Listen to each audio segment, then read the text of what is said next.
Welcome back to another technical deep dive here in the Debug Zone. Today, we're tackling a big question and breaking it down with insights from other users. Hopefully this clears up some misconceptions and helps you get the answer you need. So, buckle up, stay a little curious, and let's jump right in.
And that's a wrap.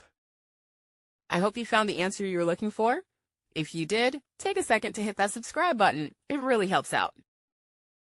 And let me know in the comments which solution worked best for you. See you next time in the Debug Zone.